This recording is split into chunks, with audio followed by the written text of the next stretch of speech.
For 35 years, I've been asked the same set of questions. What does it mean to be a Jew? Do Jews and non-Jews get into heaven? And what does it mean to be a chosen person? So today I sit down with an expert, a Chabad Orthodox rabbi, to answer these exact questions for you. And let me tell you, this podcast, it gets very interesting.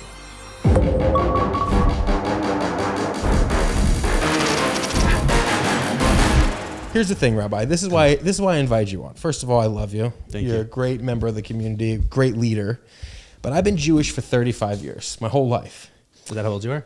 Yeah, 35. And in the last 2 years, I've heard more conspiracies about what Jews believe than I've ever imagined. Sure. And so people always ask me, some negative, a lot of positive, a lot of curiosity. So I want to bring you, a subject matter expert in Judaism, on to clear it. Exhibit A. Exhibit A.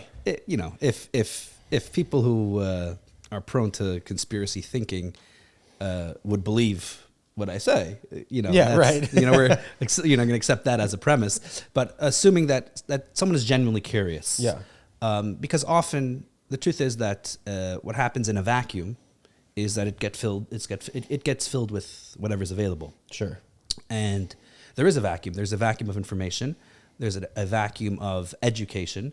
And what often fills it is what's available. And obviously in the proliferation of social media, not to knock us, we're the best, and this is going to be the most listened to podcast out there. I agree. But literally anybody with a camera and a microphone can, say anything they want. Exactly. Yeah, I'm with you. So we've got to set the record straight with you, a subject matter expert. Okay, good. So we'll set the record straight. Okay. And so therefore anybody who's actually interested in hearing or looking for, what does Judaism say about itself? How do Jews think about themselves, the world around them, their interaction with the broader, family of humanity? Here it is. Here is at least the way me watching the world go by, so to speak, or the way I see things. Obviously, I'm one voice. I can't speak authoritatively for groups of people, or even for Judaism itself. But as an authorized member or an authorized rabbi, I think it's worth the understanding and the information and the education that comes along with it, and so it's definitely a good place to start. And I'm happy to be here. As an authorized Chabad dealer. Yeah, authorized Chabad dealer. L'chaim? Yeah, l'chaim. All right, let's get into it. We made a blessing before. L'chaim. Rabbi, what is a Jew? A Jew is someone who has a Jewish soul. Okay? How does one get a Jewish soul? There are two ways, traditionally. Okay? Now, I'm not going to say you could ask different people and get different answers. We want the Chabad I'm answer. sharing with you my understanding of our tradition. One can be born to a Jewish mother. Judaism is matrilineal, again, traditional Judaism, from my understanding. Historically and halachically, for millennia, is passed down matrilineally, which means from a Jewish mother. That means if someone's born to a Jewish mother, regardless of any other circumstantial factor, family, environment, history, education, background, observance, they are Jewish. Judaism is also open to joiners, people who like to convert and join the Jewish people. Also not a matter without different views and perspectives and controversy of its own, but again, from the traditional perspective, that required joining the Jewish people by a commitment to Judaism, a serious commitment to Judaism, which meant studying and observing life-changing observance, and then following a process of halachic conversion, in which, overseen by a court of qualified rabbis, would then the formal process involved mikvah, and in the cases of men or males, circumcision, and in temple times, a sacrifice. But so a mikvah, the majority of people have no idea. So a mikvah is a pool of living water. Natural water. Natural body of water, as described in the Torah. Practically speaking, there are different ways to effectuate the result of a mikvah. The most common today is, in fact, where you have a normal body of water, very much like a mini swimming pool. It looks like most mikvahs that a person will go into today. Looks like a jacuzzi. It looks like a mini jacuzzi or even a mini spa. There's preparation rooms that are very well tastefully appointed. And the actual body of water is pristine, cool, comfortable temperature water that you get from a tap. But what you don't see often is that under that body of water, there's another reservoir of water, which is pure rainwater. And there's a mechanism usually attached to the roof that catches the rainwater. And there's a lot of specifications that go into it. It can't be held in a cup or a vessel. When I went to Mikvah Ari in Sfat, well, that wasn't it. Because that's a living body of water. Gotcha. Nothing gets better than that. Got a it. living, You're you're going the next step a stream, after. a river. Got it. Exactly. Okay. So how do we do this in civilization? Yeah, there was no essentially? rain head water. There was The rainwater has to be is another form of so to speak pure natural water, but it can't be held. Once it's held in a vessel other than a mikveh, it's already considered, it lost that level of pristine naturalness that we desire. So it's caught in a way that it never actually enters a holding cell, a vessel. It flows directly from the basin that sort of catches it on the roof directly through pipes or tunnels into the underground, cistern. Okay, this is getting to a specific spot, which is Jews are people of laws. Okay. Sure. I want to get there, but I want to get there later. Sure. So there's two ways to become a Jew. Number one, you're born to a Jewish mother. Number two, you convert. Correct. Okay, that is what makes a Jew. Correct. So what a lot of my Christian friends, Mormon friends will say, if you're not a practicing Jew, then how are they Jewish? As an example, if you're a non-practicing Mormon, you get non-practicing, you do against the Mormons. Just say you're an atheist, you drink this and that, they don't consider you Mormon. But for us, for Jews, what is it? So obviously different social or faith-based structures have different ways of understanding themselves. But the way Judaism views it, essentially, and I guess the best analogy is, or we're going to use two mixed analogies. We're going to mix two analogies. We're going to have one mixed analogy. Is like a family. Think of it as a family. Or conversely, think about it as citizenship of a country. So think about a family, for example. You have, what family you're born into is really not your choice. You're there, and whether that family is one of affluence or lack, if it's one of that values education or really not that much, one that is really into sports and athleticism and fitness, or complete opposite, right? Where a person lands in, the lottery of where you land in terms of your familial base is really not your choice. Yeah. But you belong. You can't undo it. You could distance yourself. You can denounce it. You could act contrary to the values of the family that you belong. But much to the chagrin of many people, you can't undo your DNA. If you're born a Jew, you're a Jew. You're a Jew. Whether you're practicing or not practicing. Exactly. And it's similarly a citizenship, right? If someone, the way the laws in this country currently are, in many countries as well, is that if someone is born here, they are a citizen automatically. Yeah. Now, there are people that are born in this country that believe the antithesis of what this country was founded on and stands for. Everything that's anti-American, however you define that, that's what they believe. Yeah. They hate this country. They wanted to destroy this country from within, but they're holding that passport by virtue of being born here.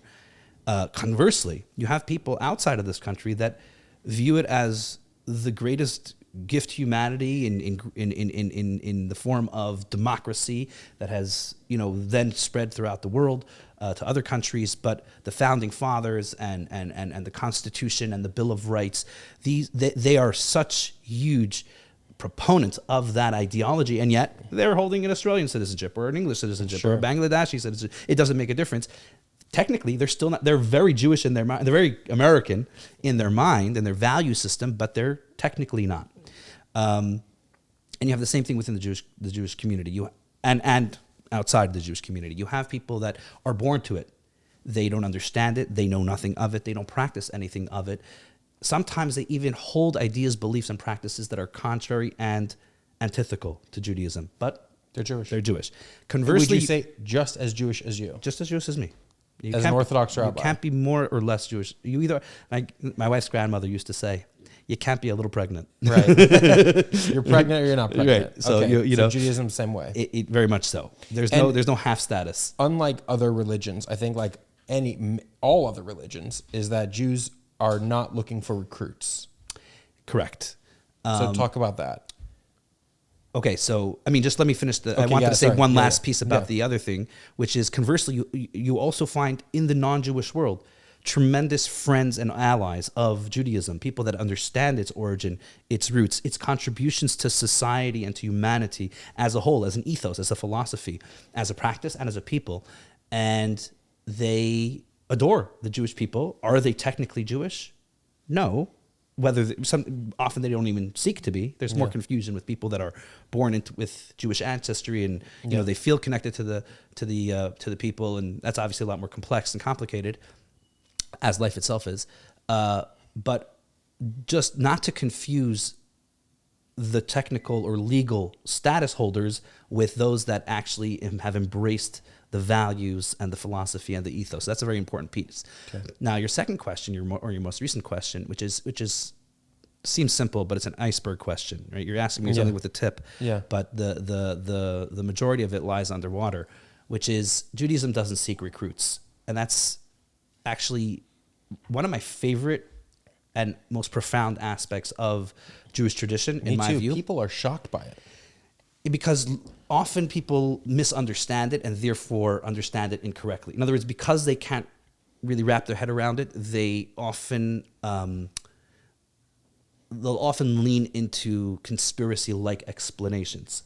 Like one I heard recently, which I think is absolutely ridiculous, but nonetheless, we don't seek converts because no one's good enough. Like it's an exclusive club. Yeah, which obviously falls. It's obviously that argument falls on its face because Judaism accepts converts. We just don't seek them. Sure. And that's an important distinction. Right.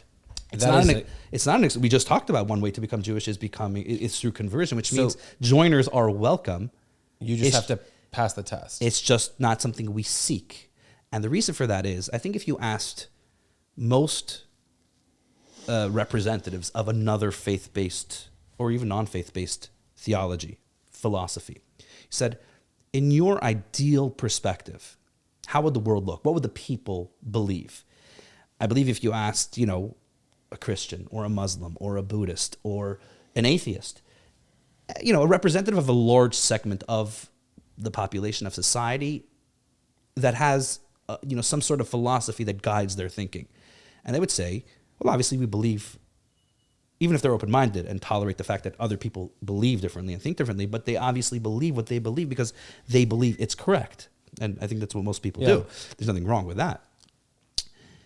But if you'd ask them, without coercion or force, heaven forbid, but if you were able to sort of will your ideal, most idyllic view of the world, of humanity, onto itself, what would everyone believe? And they would say they would believe what we believe. In other words, if I'm Christian, they're Christian. If I'm Muslim, they're Muslim. If you ask a Jew, when I learned this from Dennis Prager. Actually, you shouldn't say ask a Jew. You should have to say ask Judaism, because there's a lot of Jews that have ideas that are not in line with Judaism. But if you would ask Judaism, what's your vision for the world? What do you believe? The answer wouldn't be that everyone has to be Jewish. No, not at all. Which is profound, which means, in other words, why do people think that? It's because in some way or another, especially in a faith-based infrastructure, for a person to attain salvation or go to heaven or whatever the religious terminology is in that particular faith, they need to believe that particular thing. All right, so now we're moving to the next section here, which is okay. It's okay. I know, but everything's a natural segue. Everything's connected. Everything's connected. So the question is, for every other religion, belief in, for Christianity, a prerequisite for heaven is believing in Jesus Christ. I would imagine. Okay, right? I'm not an authorized representative. I think that's the prerequisite, right? Sounds right to me. Yeah. So, but we don't have that prerequisite. So but we believe that can non-Jews go to heaven? Right. Are only Jews going to heaven? What is our worldview on heaven? So that is the next important piece, essentially. Yeah. So this is where I was getting to the philosophy behind it, essentially, which is, so the reason why, it's not irrational, the reason why most people think that most people should believe like them is because in order to go to heaven, or in order to go to, attain salvation, or whatever it is, the end goal of the body or the soul, is that these are requisites. These are things that need to be believed in. If you want to reach the goal, you need to sign up here or subscribe here. Interestingly enough, Judaism, while in a certain sense particular, because it's a covenant with God, with the Jewish people, is also universal. There's a dual track, if you will, within the Torah, within Judaism. Where, from the Jewish perspective, all of humanity, first of all, share the same author, the same God, which gives all of humanity a certain profound level of inextricable worth and value. One of the most beautiful contributions, one of the foundational contributions of Judaism, of Torah, to our ethos, to the way we think philosophically of all religions and probably all of humanity, except for people that worship death, is the profound value of human life. That every human being, it's right there in Genesis, essentially, when you look at the creation narrative, that the human being was endowed with the Spirit of God. Every human being. Regardless of Judaism. Regardless of creed, race, religion. Every human being is the handiwork of God, breathed into their nostrils, a spark of divinity. Because of that spark of divinity that every single human being shares, life is sacred. All life is sacred, human life infinitely so. So we all human beings share that same origin, that same, one of the Talmud says, a beautiful teaching, which is really related to Rosh Hashanah, but relevant to all the years, and this is from Ethics of the Fathers of Pirkei Avot, that says, Lama Adam Nivra Yechidi, why is a person created, why, in the creation narrative again, whereas all other species were brought forth in multiples, pairs or in teeming swarms, it is the human exclusively that was brought forth in the singular. First Adam, and then from Adam Eve, and then they procreated and populated, and the family of humanity got started. But why was human, created alone?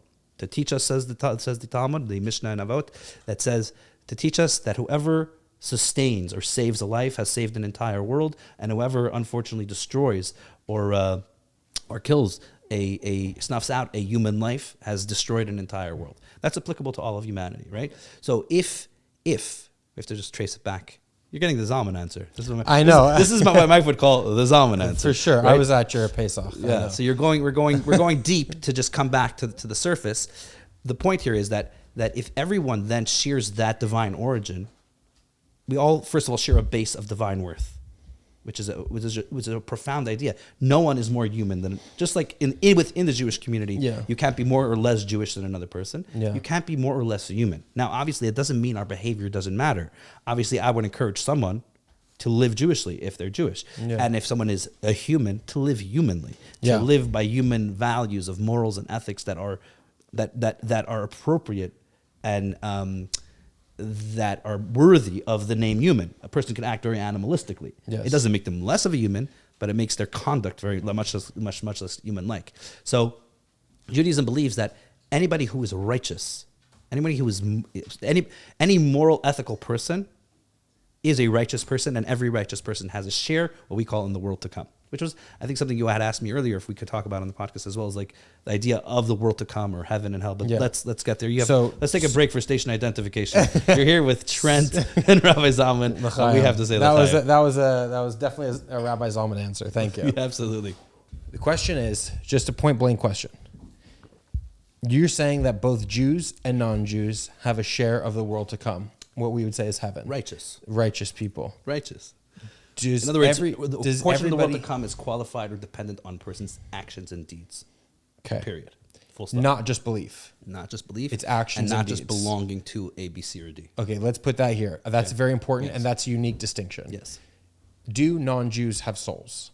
Of course. Every living being has a soul. Everybody has a soul. Every living being. Every living being has a soul. Okay. So those souls have an opportunity to get into heaven, according to the Jewish worldview, Yep. into the world to come, based off of deeds. So you take Christianity. Again, prerequisite is, I think, regardless of deeds, as long as you accept Jesus as your Lord and Savior, you have a spot in heaven. For us, regardless of belief, it is the action, the laws, right? Correct. I mean, not to say belief is not important. Obviously, someone could believe things, and Judaism does have certain, I guess, base foundational beliefs that one would say are key, or I don't even want to say requisite, but there's much less emphasis, let's just say that, on what a person believes, and a far more pronounced emphasis on what they do. Okay, so Judaism then is a people of laws. Yes. Okay, can you explain that, a people of laws? How many commandments? What are they? What's the significance? Well, what it means, first of all, at its core, means that ultimately, the Talmud says a very interesting statement. What is greater, Torah, study, or mitzvot, action? Right? And the Torah says, well, study is greater because it leads to action. Right? Typical Talmudic answer. So you're not one or the other. You're not satisfied with either, because now what's greater? Study? Well, studying alone, no. If study is just a exercise in theoreticals, in abstract, right. Studying in a vacuum. Exactly. It's hypothetical. It all remains abstract and not connected or tethered to reality. That's not why study is paramount. It is because hama'aseh hua ikar, the deed, is the most fundamental. The studying leads to deed, because if someone's ignorant, someone doesn't have the right ideas in their head, which is a human truth. We act based on our ideas. We feel based on the way we think of things. The way we think about something is the way we feel about it, and the way we feel about it is often what propels us to act upon it. So, of course, study is essential. Study is essential because ...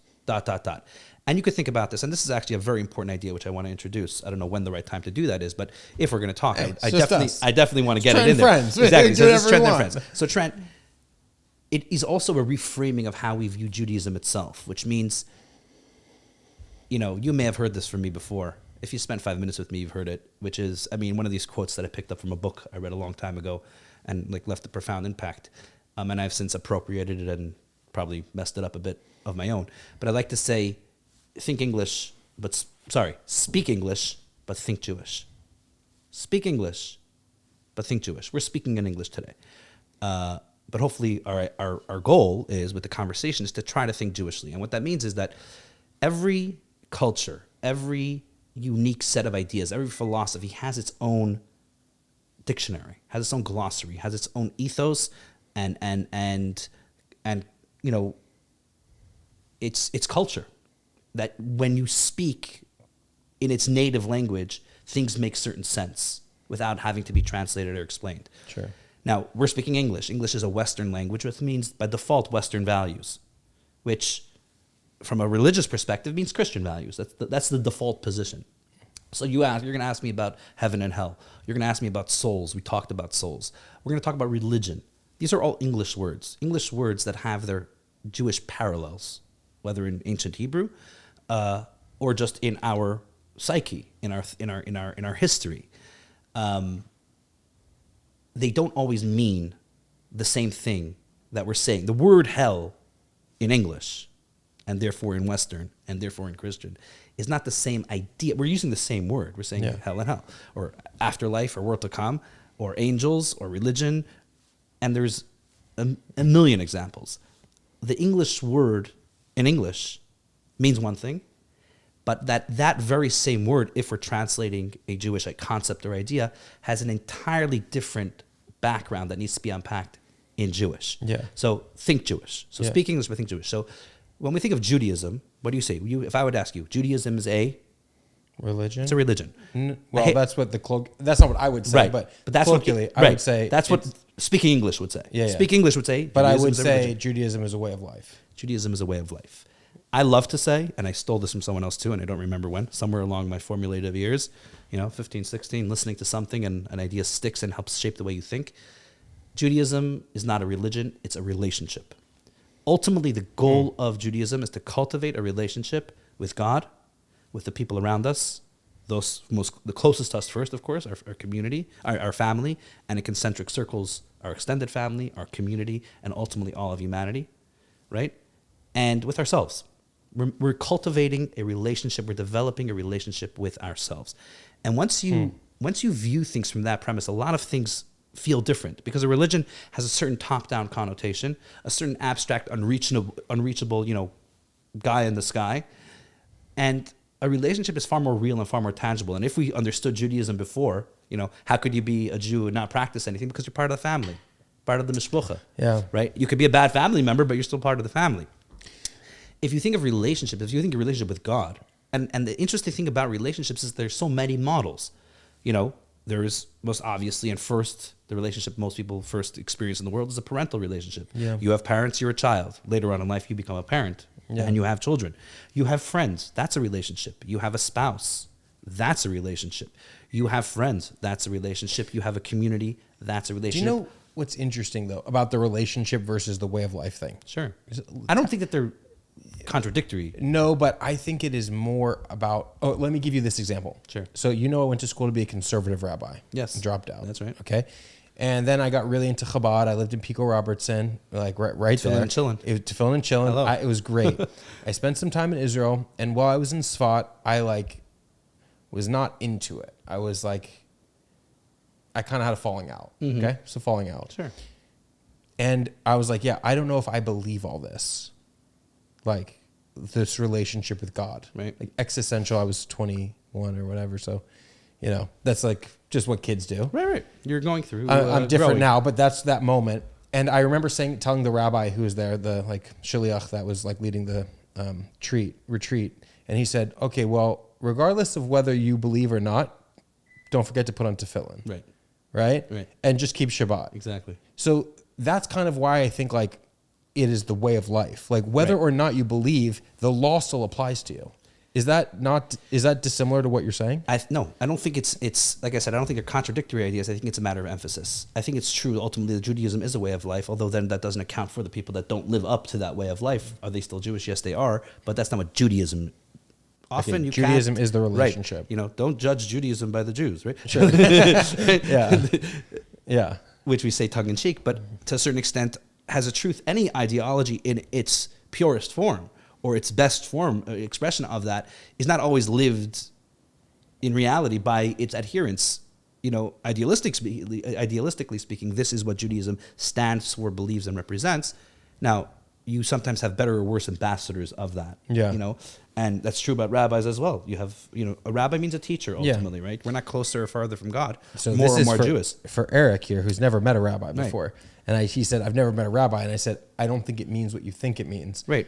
To be a rabbi, to get smicha, means that you are a rabbi in a specific, you have to learn You've learned a specific area of Jewish law and you're proficient in it and able to share rules. As an example, what would an example be? Well, the rules of Shabbat, let's say, which are many and intricate. And now all Jews should observe Shabbat. Many do in varying degrees.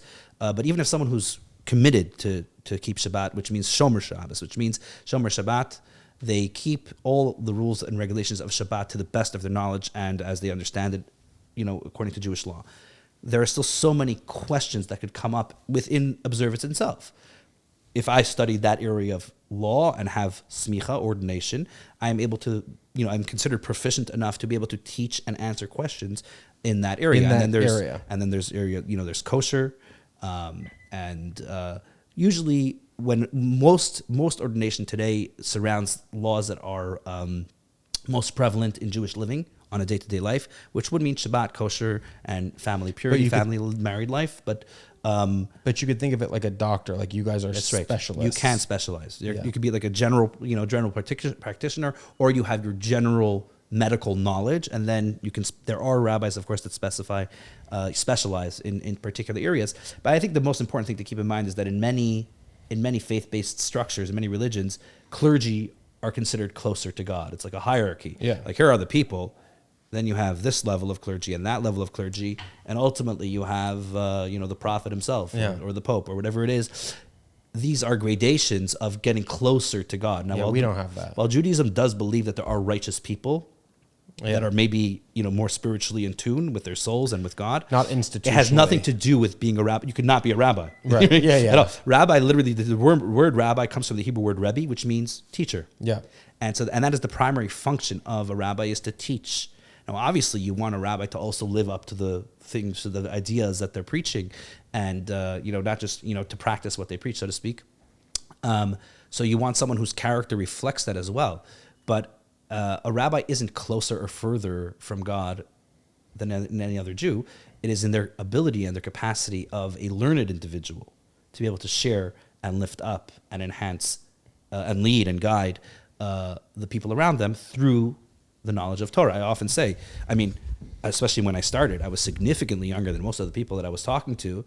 And a sort of a disclaimer that I would say is that if you're turning to me, if it was ever in a position, if it was ever in a capacity of guiding them on a life issue or whatever it was. Teaching is teaching. That's easy. If you're gifted and if you have a decent comprehension and a gift of gab, then you could teach.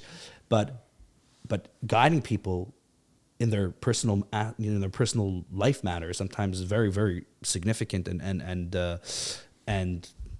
far-reaching.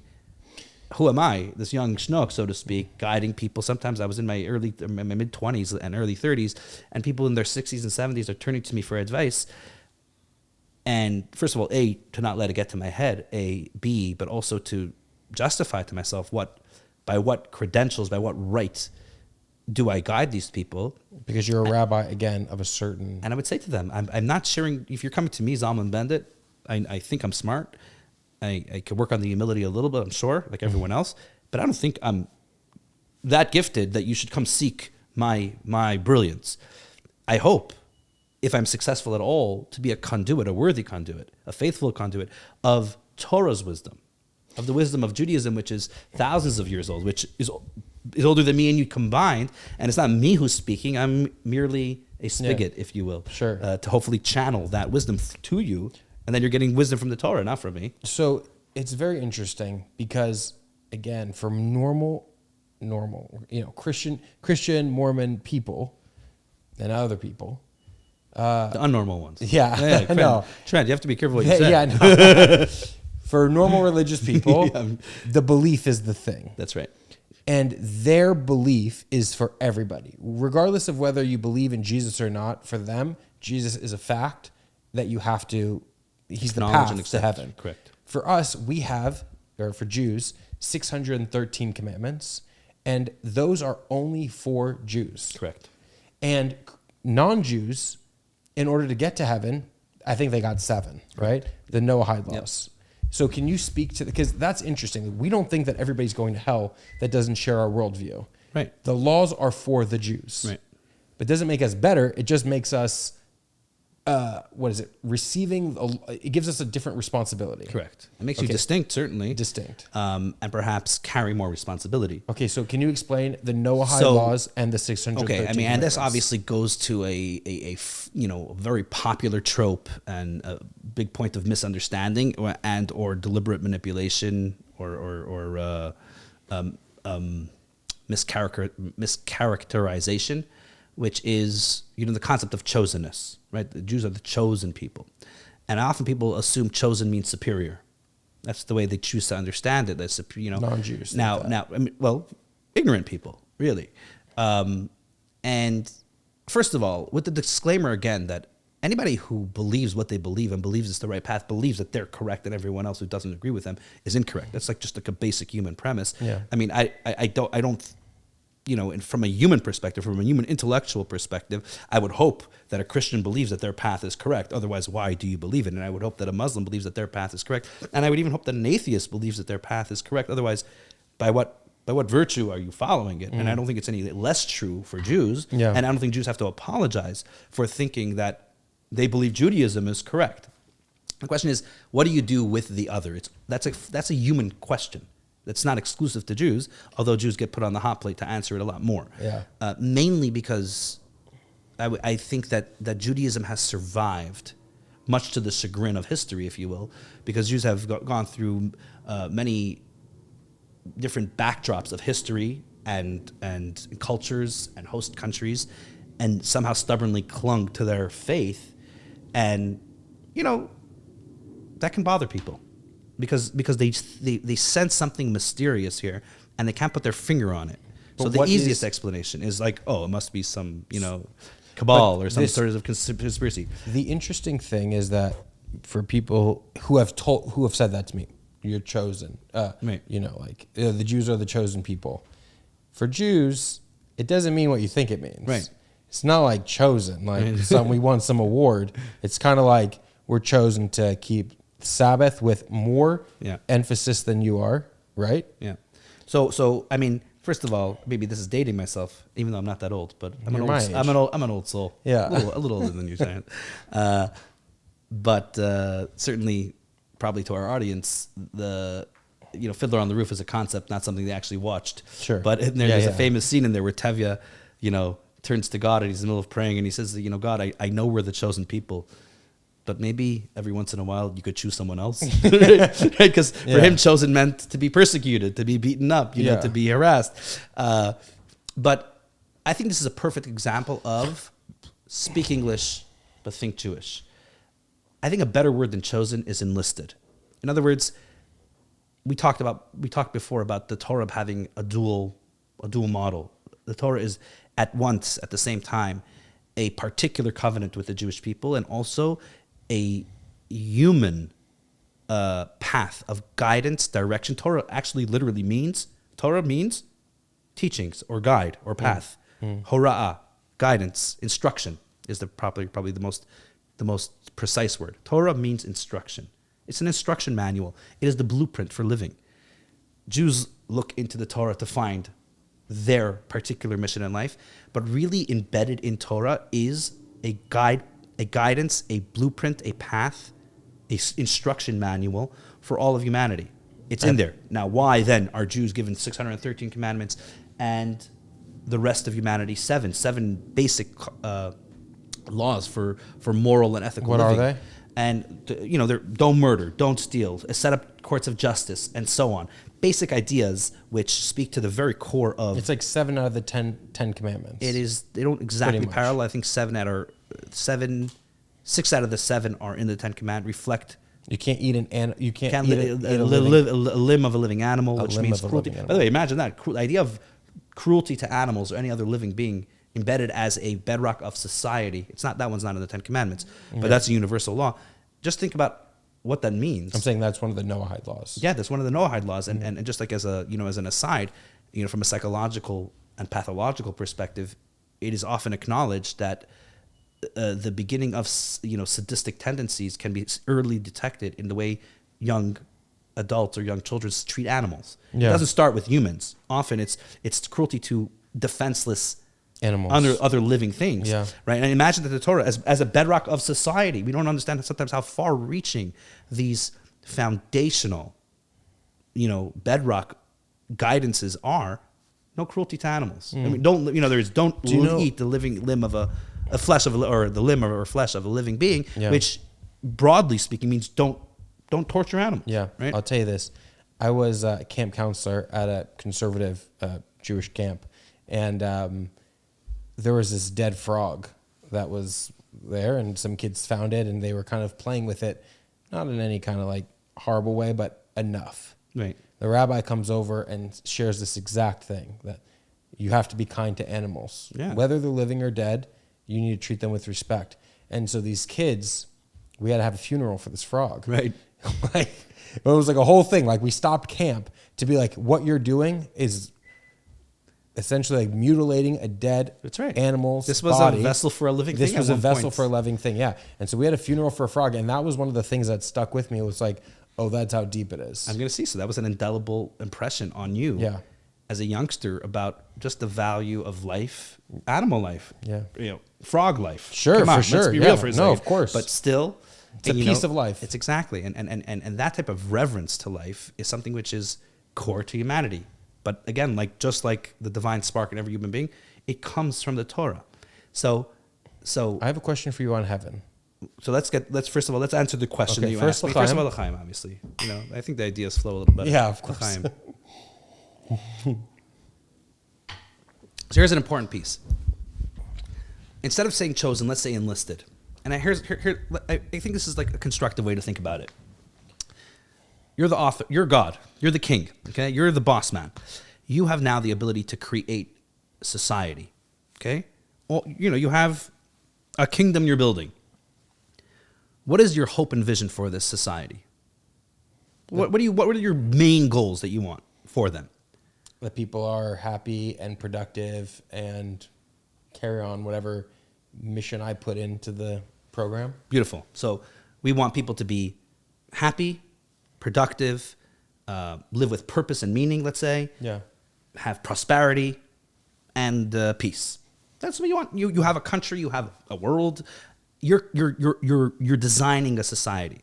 So the rules for the populace, for the masses, if you will, for the majority of everybody, ultimately everybody on a certain extent, are very basic. As I think Winston Churchill said that most of the most profound ideas that we often share can be distilled to simple terms. It's true. Yeah. If you want to think about what do we want from this enterprise called existence, from the world, from humanity, from life. What do you truly want from life? If you could design it, and anybody could do this thought exercise, by the way, and I encourage everyone to do this thought exercise. Yeah. You would want prosperity, happiness, togetherness, and love, or whatever it is, okay? Yeah. And there's very basic rules you need to achieve those things. Yeah, don't kill, don't steal, set up courts of laws, fairness, justice, and so on. Respect life, animal life even, or whatever it is, right? So you could probably come up with maybe not 7, maybe it's 5, maybe it's 15, a few laws. Doesn't have to be many, because the objective is very simple. Live a good, moral, ethical life. But you also understand that in order for that to happen, people, unfortunately left to their own devices, will unravel. They'll sometimes lean into their more animalistic or base instincts, and selfishness kicks in, and jealousy kicks in, and then criminality and all sorts of other non-savory things kick into society. So how do we maintain the peace? How do we ensure that good people can live the good life that we want? And how do we ensure that negative influences don't spoil that they're contained and ideally re-educated? Because it's not just about punitive, it's not just about punishing them and, offing them, kicking them off the island. No. It's about rehabilitation ultimately, right? And re-education.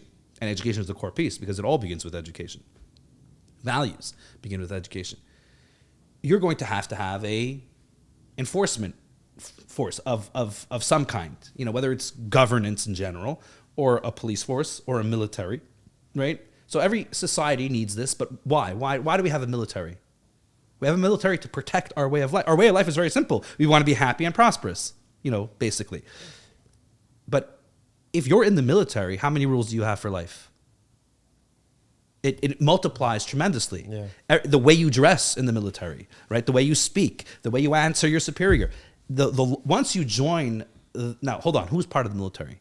Citizens, regular citizens. Are they more? Is someone in the military a greater citizen than someone who's flipping burgers on the 4th of July in his backyard, in flip flops? No. They're the same level citizen. They're the same. You're not more part of this country than me. Right. You don't have another vote, right? You're not superior. But this person has been enlisted to guard our way of life, are very simple. In other words, you could distill it to very basic principles. But they all of a sudden have to adopt a much more sophisticated way of responsibility. Well, the responsibility is great, and therefore the particulars of how they go about their day-to-day life, what they eat, how they dress, how they exercise, what schedule they keep. Everything is so particular. This is right? the piece, which is, okay, so Jews have to have, you keep kosher. Right? You wouldn't even have there was no hechsher on the bubbly water over here, which is water and fruit juice maybe. Right. So you didn't have any. Okay. Right, we're just going to drink this. Yeah, we're just drinking it straight. Yeah. Okay. But Eric over here, who's not Jewish. Correct. Whatever he is, that law of kashrut, keeping kosher, has everything for you, but is not punitive to him in any way. Correct. The Jews, the laws are only for the Jews. The kosher law is one of God's laws for the Jewish people. In other words, what God wants from all of humanity, including Jews, is to live a moral, ethical life. Okay. What God enlists the Jewish people for is to also live a holy life, to protect that. Because by Jews living a holy life, they serve as that enlisted force that protect the ability for the rest of humanity to live a good ethical life. And non-Jews, Including can non-Jews. they live a good, holy Correct. life? Well, holiness is a very unique idea. What do you mean by holiness? Holiness is, again, a contribution of Judaism, Torah, to humanity. So again, we could speak English and say holy. Yeah. But if we're going to think like Jewish, Noah, for example. Noah wasn't holy. Noah Noah was human. Noah was ethical. Ethics and morality are not. Holiness means otherworldly, godly. Ethics and morality means human. Even within the normal natural order, human beings, regardless of God, theoretically speaking, should live an ethical life. Now, I personally believe that you can't really ultimately have true ethics and morals without a giver of those morals, because human beings left again to their own vices and devices will devolve into all sorts of immorality, particularly the clever ones, so to speak. Intellect is the biggest driver of justification and rationalization for the greatest evil. So I believe that morality is ultimately sourced in a divine code. But even someone who respectfully would disagree with me and say, there is no God, I would say we as a society, as human beings, as inhabitants of this planet, better come up with a system of fairness, of justice, of collaboration, and so we can live together, and thrive again. So because I think those goals of prosperity and happiness and peace are universal goals, very simple ones. But again, without your military, they're going to be very. So I think of Judaism as a spiritual army, so to speak, that protects the ability for all of society, including Jews, to live ethically, to live morally, to live a good, happy life. Okay. Now, what is the Chosenness? Chosenness is enlisted. God enlisted us. Now, how do people get again? If you're running your country, your theoretical country, how do you choose your army? Well, there's two ways. Historically, there have been two ways: enlisting, a draft, or you volunteer. In the United States right now, it's mostly volunteering, but there were times that there was a draft. In many countries, Israel, Russia, in Tsarist Russia, you're enlisted by virtue of being a citizen. You're drafted, but it's not a choice. Yeah. And but then even then, not everybody. Yeah. Right. But the beautiful understanding of that is that everyone in the army is supported by people who are not in the army. In other words, it takes a village. For every soldier, there's a family that supports them and friends that love them, because we understand that to fight on the front lines is not a vacuum. So, everyone shares in a part of that. And the basic idea boils down to, again, this is the idea that we said before, that from the Jewish perspective, God has a purpose and meaning for every individual. No one exists by mistake. Yeah. There is a tremendous concept of design and therefore meaning and therefore purpose in every aspect of existence, every aspect of creation. That includes every single human. Like a well-oiled machine, everyone needs to do their part, right? If I was behind the cameras and Eric was talking, it'd be a very different experience. Sure. Certainly Eric has wisdom to share, but I would certainly screw up the cameras. Yeah. Right? Yeah, no, for right? sure. Right? So that's the point is so how does this podcast come together? Well, it took all of us, really, right? Each of us doing our part. Well, which one of us is better or superior? No. Everyone do your thing. If you're enlisted to a particular responsibility, and we know this, if you're a police officer, if you serve as your elected official in a country, you have more responsibility and therefore more rules and regulations. Those rules and regulations reflect that you have either been given or volunteered for more responsibility. Okay. Does that make sense? To me it makes sense. Eric, does that make sense? I mean, you're telling me, obviously I'm bought into this idea, right? I'm preaching to the choir. I believe it. I believe it, but it makes sense to you? Yeah, it makes sense. Okay. Number one, Jews are not the only people with souls. Non-Jews have souls. Every living being has a soul. Every living being has a soul. We say this on Shabbat. Every Shabbat, there's a beautiful prayer that we say. You know this prayer? Nishmat kol chai tevarech et shimcha. The soul of every living being shall praise your name. This is a basic belief of Judaism. Okay. Which I find to be beautiful. In an interesting way, I think perhaps... I'm trying to summarize something. Yeah. I'm sorry. Better than Devar here. Yeah. Okay. Number one. Sorry. This is what you signed up for, Trent. All Jews have a soul. I'm sorry. All humans, all living beings have a soul. Heaven is not exclusive to Jews. Correct. Okay. The laws that the Jews have, 630 commandments, are only for the Jews. There are 7 Noahide laws for non-Jews. Correct. And what was the last point? Well, And there's gonna be 6 or 7 other more. Yeah. Okay, so now the question is, which I get asked a lot: do Jews? And I'm looking for a yes or no answer here.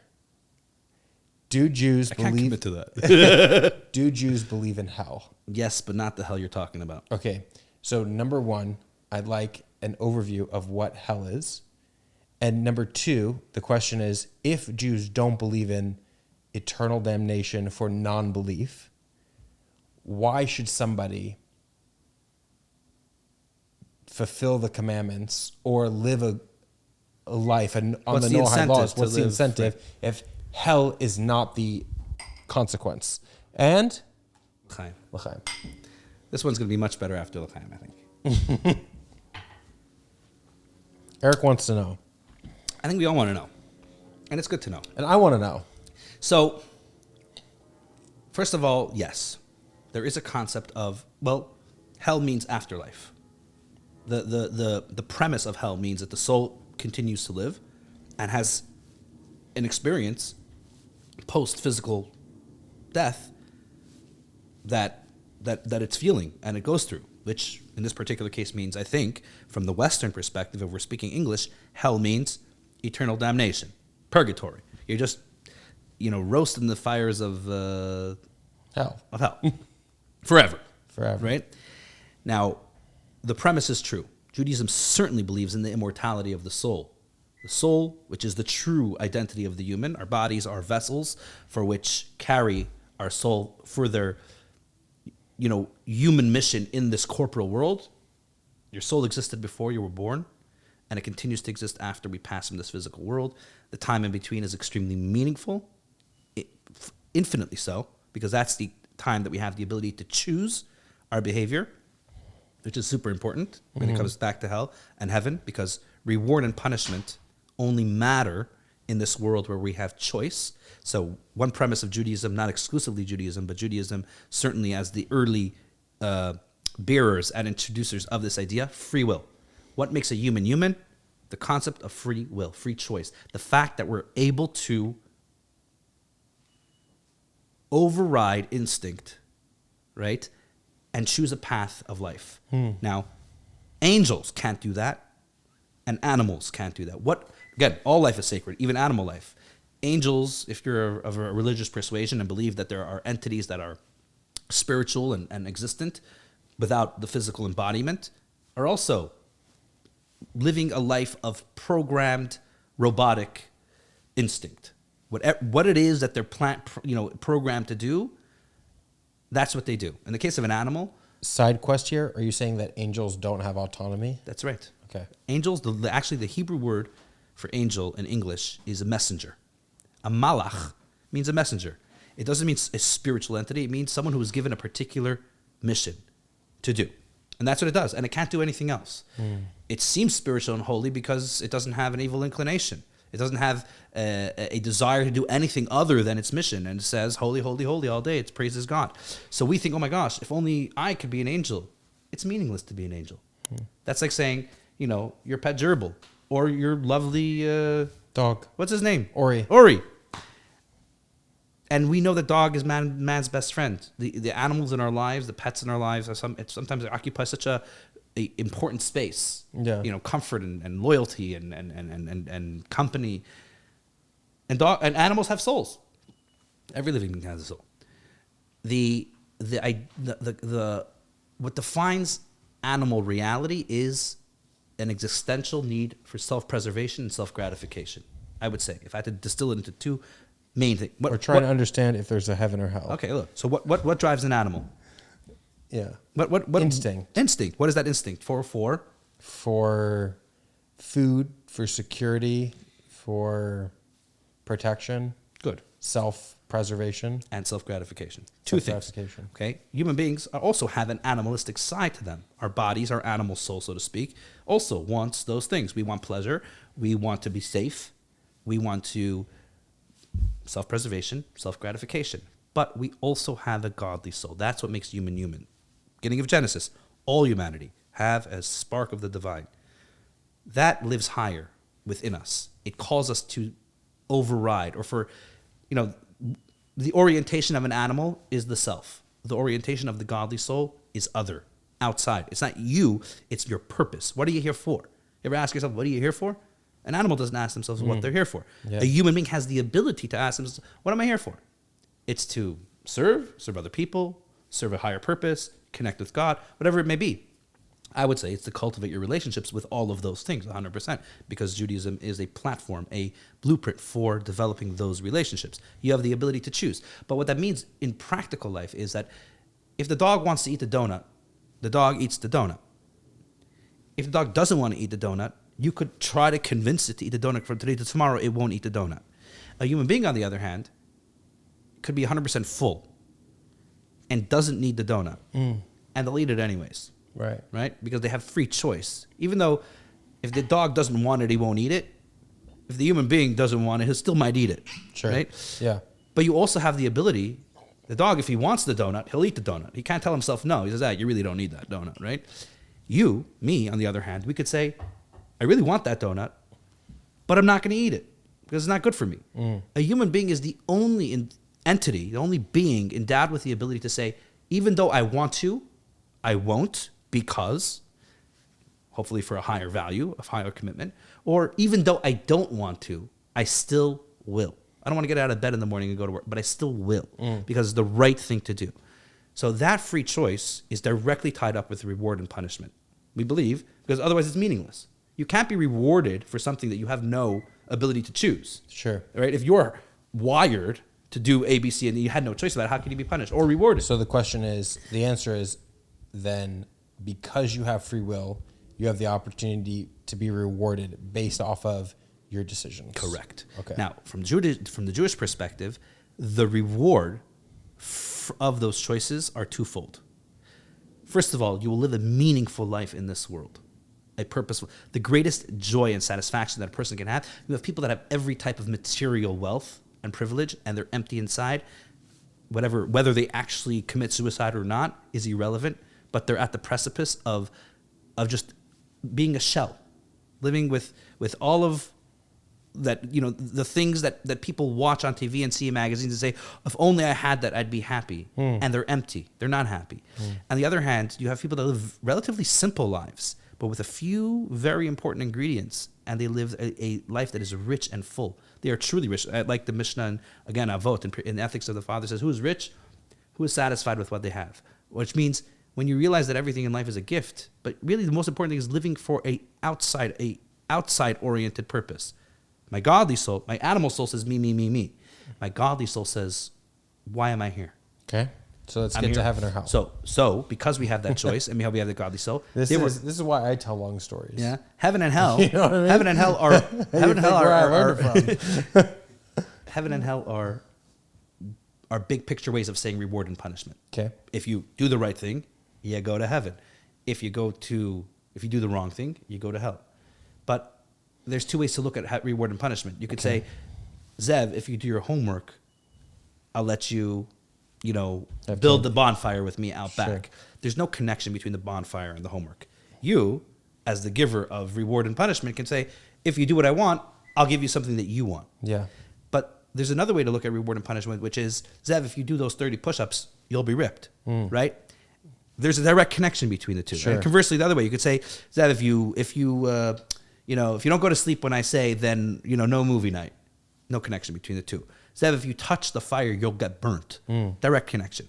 Judaism highly prefers the second model of understanding of reward and punishment. When we make the right choices, because again, that's what human beings, to make the choice, the ability to make the choice, which reflects in then the reward and punishment. Reward and punishment means the direct connection. You will live a meaningful, purposeful, happy life. Sure. If you make those right choices. There's also the dividend. It's like an investment in the bank. You have the principal, that's life in this world, which will be happier and more purposeful and better automatically. In this world. In this world. You will live your best chance at living a happy life is following those rules. For Jews, it means the 613. For the rest of humanity, it means living those core 7 human principles. You will be the happiest and therefore the richest individual you know. You'll live with purpose, which is the rarest commodity. Well, that encourage, are the rarest commodity in human life. But those are the keys that open up a meaningful, a happy life. Now, that's true wealth. Now, I mean, in addition to being actually wealthy, which is also a wonderful thing.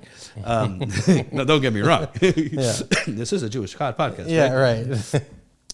We believe it's all comes from the blessing of Hashem, though, ultimately, by the way. Doing the right thing, being rich by, cutting corners or questionable ethical practices, no good. The Jewish concept of hell, first of all, we believe in the afterlife. The soul is eternal. And Olam Haba, the world to come, has the ultimate goal, the ultimate destination of every soul is Olam Haba, is the world to come, being connected, the ultimate realization of the relationship that they're seeking to cultivate in this world with Hashem. You actually imagine you work towards a relationship towards your entire life, but it's a little bit of a long distance relationship. Okay, you have a relative, a father, a loved one abroad, and you write to them, you send them packages, you communicate in all sorts of ways, right? But there is that element of distance because we're corporal, physical beings, and God is infinite and spiritual, not only spiritual, but primarily spiritual, if you could say that.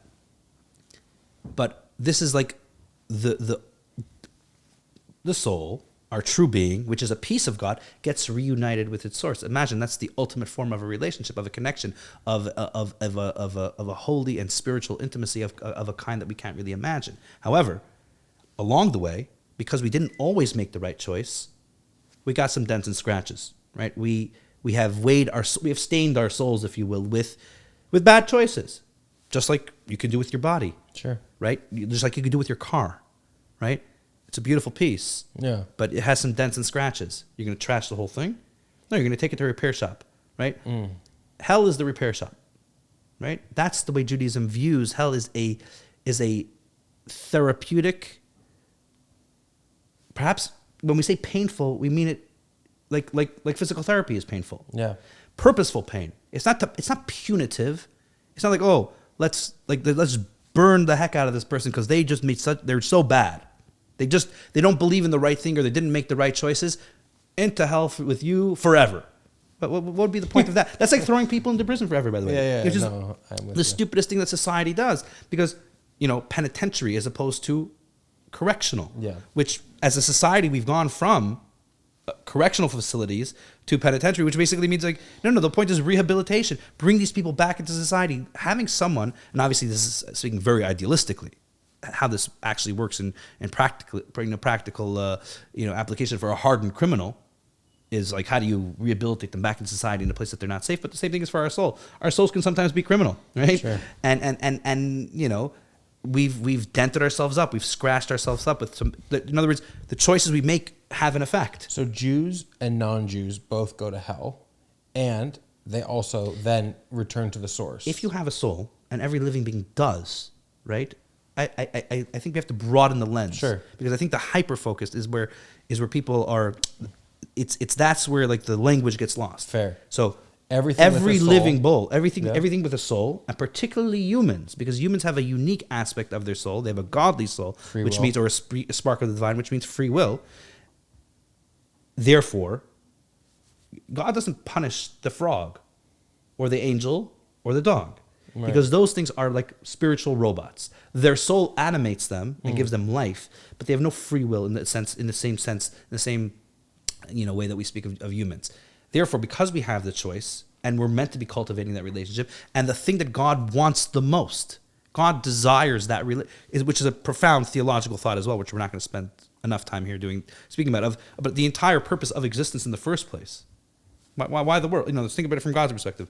Why this enterprise in the first place? Now, you could believe it's happenstance. You could believe it's just a scientific mistake, which I don't think holds muster in terms philosophically. It's just if we believe that existence is purposeful and meaningful and on purpose. In other words, purposeful is the result of being on purpose, and therefore by design, we could ask ourselves, what did God want? What was God missing? God is infinite. Yeah. And the simple answer is God wanted a relationship with us. Because the only thing you can't have a relationship with is yourself. Some people are deeply in love with themselves, but that's a separate thing. People do love themselves, but that's not a real relationship. Relationship by definition means another. So why should somebody, if everybody goes to heaven ultimately, why should anybody do anything? you never ask that question if you're in a meaningful relationship. Right? Explain. Let's just say like this. Let's say we'll adopt the version of the Catholic Church, I believe. And I don't want to speak out of turn if it's not true, but if it is, forgive me. Judaism doesn't have Hail Marys. No such thing as divorce, let's say. Okay? Divorce doesn't exist. So people get married. And if you get married, you stay married. There's no out. So if everyone gets married, why should I invest in my marriage? If you can never get divorced, because in the real world, right, in the outside the Catholic world, let's say, or in a place where divorce does exist, why do people get divorced? Abuse, physical or spiritual or emotional, lack of interest. Exactly, they will fall out of love, go different ways. Differences in values or in finances, or all sorts of wonderful reasons, right? Valid reasons often. Let's say half the time they're valid, okay? In other words, half the time, instead of investing in the relationship, they choose the easy way out, and half the time they should leave, okay? And this is not a relationship podcast. We should do that when but Judaism is a relationship. But truly a relationship that you can't get out of. So let's say it's like a marriage where there is no divorce. And it's like I think it's like asking the question, if ultimately everyone stays married, why should I invest in my relationship? Why should I buy the flowers? Why should I take her somewhere nice? Why should I work on, trying to be more understanding, listen, be more attentive? You're investing in yourself, bro. Yeah. Right? When you invest in your relationship, you're investing in your own happiness, in your own best version of, hopefully your partner is someone who, although ezer kenegdo, as it says in Genesis, a partner opposite you, because they will either bring out the best or the worst in you. But that's up to you, ultimately. And that's up to your investment.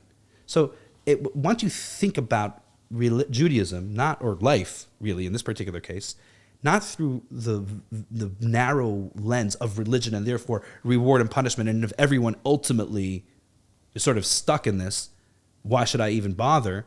But through the lens of a relationship, it automatically becomes, and that's also how we understand the reward and the punishment. It's not like some disconnected Candyman in the sky giving you some unrelated reward for following some sort of rules and regulations that seem benign and arbitrary and have actually no true meaning. No, he's trying to say that if you invest constantly in your 401k, you'll be able to retire happily. Yeah. The reward and the consequence are directly connected. Why should I invest in my relationship? Why should I choose to do the right thing? Because first of all, you are investing in yourself by doing so. You're enhancing your relationship, which is the ultimate purpose. And also, if you must think in the narrow lens of, pain and pleasure, reward and punishment, you'll have less work to do in the repair shop. Sure. If you could say we all drive the car, but listen, there's that guy who banged up his car real good. That's going to be painful. Yeah. It's like physical therapy. Right? Imagine what I was telling Eric is there's two phases of heaven. You just call one of the phases hell. The phases are what your life was and what your life could have been, and the difference in that feeling is hell. Is that so? There is all sorts of thoughts and philosophies, but Judaism, and even within focus, Judaism. Like listen. The reason I'm asking this question is because Jews we don't even focus on heaven. Exactly. I cannot even tell you one time ever that I heard somebody, a rabbi, unless I ask directly, talk about heaven. We don't. It's not what is the focus driving, motivating force in our lives. Of like, if you do that, if you do the mitzvah, if you eat kosher, if you keep Shabbat, you'll go to heaven. No, never heard it in my life. And that is another very fascinating idea, but I think it all ties into how it's like this entirely different worldview. You could speak English and you could think English, but if you speak English and think Jewish, it's not that hell and heaven don't exist. They're peripheral. I think entirely. we argued about this one time at Shabbat, but my position on simulation theory. Yeah. Do you remember it or no? I mean, maybe it was after one or two l'chaim. So, yeah. But I think I remember. That means I remember it very enhanced. Okay. Well, the gist is, give me the non-Zalman version. Yeah, of this. I'm going to give you that. I'm going to give you the Cliff Notes. The Cliff Notes is, I believe that this world is a simulation, and there are player ones, right? And player one is like the actual character in the game, and the world supporting was, actors. And the world was meant for player ones. Right. Okay. And where am I going with this? Hold on a second. Oh, yeah. And in order for player one to live a good life, you can download a code book. And I think, for me, Judaism is a good code book for this game that I'm playing. This game is like, hey, look, turn off your phone for 25 hours because it will help your marriage. Right. It will make you have a good relationship with your kids. Don't do this or that because these guardrails help you win the game. I mean, what is the... I'm trying to say this nicely because we're on a podcast, Trent. Yeah. And I love you. But I'm saying, like, what are you protecting yourself from by calling it a simulation? What difference is... Okay, it's your reality. Okay? Yeah. So call it a simulation. Yeah, What's the practical difference whether it's reality or a simulation? Nothing. Right. Okay. No, nothing. So it's just... I think that somehow by calling it a simulation, you protect yourself well, some way. But I don't know how. I'll tell you this. Have you ever done Like, mushrooms? is it easier to say that it's not really real? No. But it's your reality. A simulation is real to the player. Yeah, but you could be a brain in a vat. You know? I think that's what we are. But what do you gain by saying that? Because I think there's no practical difference to you. There's no practical difference. I just think that's what it is. Like, But you have to have a basis for wanting to say that. Well, okay, let me give you an example. I'll tell you the example. I had an amazing psychedelic experience on mushrooms. Correct. I don't think I've talked about this before on this podcast. Yeah. But it was, I think I saw the periphery of God. Okay. And I saw a lake of infinity. And I was like, myself is not my real self. Like, my body is here and my consciousness or my soul is in this lake of infinity with galaxies and planets and other things. Sure. It's hard to explain, but that's what it is. Yeah. So, like, I think that religion also is like, you're here physically and you have this vessel, which you said, not me. And this vessel has a soul, which is outside of space and time, connected to the source. But while it's in your vessel. But while it's here. Yeah. And when you die, or you could return to the source. Okay. Because you're the code of the game. I still don't. You're just calling it Judaism, and I'm saying that. Well, I'm calling it reality. I still don't understand. I think I'm truly perplexed. What you gain? What's the advantage by calling it a simulation? It's like a safety hatch for you that somehow, but it's all not real. Like, this is how reality is. Yeah. But somehow I have this it's like real, this emergency lever that it was really all a simulation. So I don't really have to commit. I don't really have, like, if I choose not to, then I have justification because I don't really believe in God, but I don't really because I don't even believe in reality. I actually just think a figment of someone else's imagination. I think it's real to you. It is real to player one. Well, you know. Yeah, but that's... Potato. Yeah. L'chaim. Okay, so let's get back to it. Okay, so basically, where were we anyways? Okay, I heard from the internet that Goyim... The internet is the best repository of reliable information. Yeah. That Goyim is a bad word. And I've never thought of it as a bad word. To me, Goyim means Gentile, which means nation, other nation. Right. What's the deal? Like any other word, it could have an inherent meaning, and that meaning is benign. It just depends how it's used. I heard people say Jew as a slur. Yeah. I identify as a Jew. Yeah. It means a Jewish person. And Goy, you're 100% correct, literally means nation. It appears in the Tanakh all the time. In fact, guys, shocking. Goy, the Jewish people are called Goy. Sometimes a Koy Kadosh, a holy nation, or sometimes they're called Am Kadosh, another word for nation or people. The literal, if you look it up in the dictionary, Goy means nation. Okay. You could use it wrong, but inherently it's not correct. pejorative. Now, what happens is mostly by conspiracy minded, non-Jew lovers. No, that came out wrong. Yeah. Non-Jew lovers. No. Yeah. Anti-Semites. Anti-Semites. I hate the word anti-Semites. Jew haters. It's they love because often the way in English you would say, I'm Jewish. How do you say I'm not Jewish? The word there's a word called Gentile. I don't know how lovely that word is in common discourse. You say, there used to be signs in places that said only Gentiles allowed. So obviously, it's very interesting because from a statistical point of view, usually the default is the majority, and the minority has to then, identify themselves. Usually, when you say Gentile, you're basically saying anybody who's not Jewish, right? But that's the majority of the world. So Yes. it's a funny way to phrase things. Colloquially, Yes. When I've used it or other people have used it, it's not pejorative. Do you agree with that? More often than not, 90% of the time, historically, Not more than pejorative. 90, when a Jew uses the word goy, he literally just means non-Jew. Okay, very good. Okay, now cool. Now, Rapid yes, fire sure. question. The Sure. next one. Next. Okay. There's been a lot of talk about the Talmud. Sure. Okay. And they say, oh, this is what Jews think because of this passage in the Talmud or this whatever. Can you explain with brevity? No. Can you explain Asterisk. what is the Talmud and what is the Mishnah and why shouldn't somebody take a line out of the Talmud out of context? Well, you shouldn't take a line out of anything out of context, really, because what's the Talmud? What's the Talmud? Because that it's out of context. What's the Talmud? The Talmud is This is when it's good. You shouldn't leave. the Talmud is the repository of the oral tradition. Okay, now some background information is required, but I'll try to keep it brief. The Jewish people believe. Okay, Judaism believes. The Jewish faith is constructed as such. God revealed the Torah on Sinai to Moses, gave 10 commandments, but then Moses went up and got the rest of the Torah, some of which he wrote down, and some of which was transmitted orally.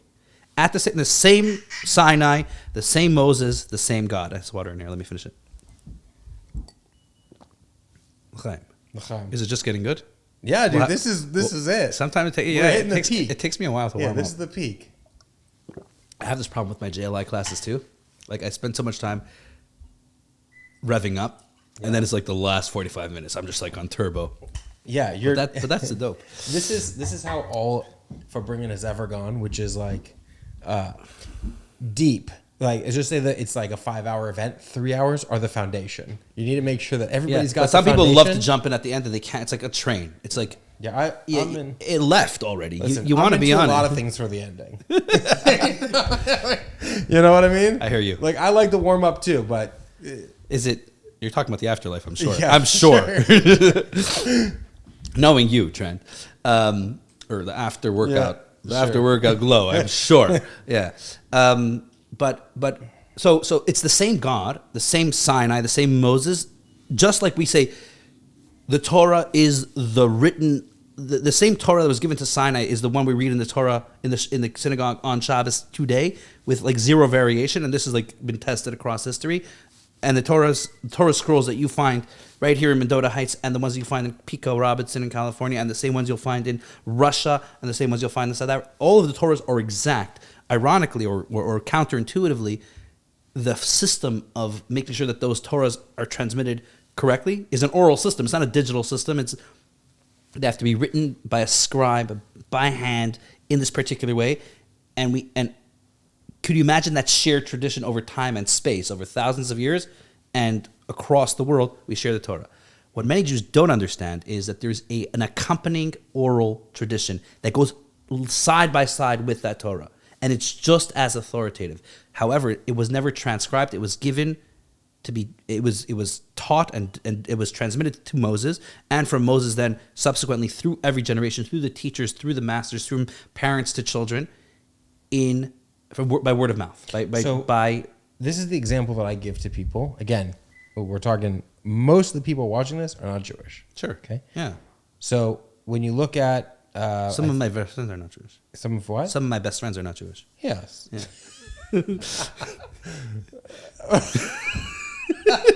Okay. Let's focus here. I'm focused. Yeah, no, me too. So like You're focused on the end. For example, yeah. For example, you have it's putting on tefillin. Sure. Okay. Yeah. It says it should be frontless between your eyes and bound to your arm. And every kid who's 13 years old knows the Shema and the V'afta, and it says that, right? Mm-hmm. Okay. So what does that mean? Right. The Torah doesn't define what that is. The Torah doesn't define Exactly. it. So like you need the oral tradition to know that is what tefillin is. Correct. And if people are reading the Bible, the 5 books of Moses, without the oral tradition commentary, you miss some of that, because what does that mean?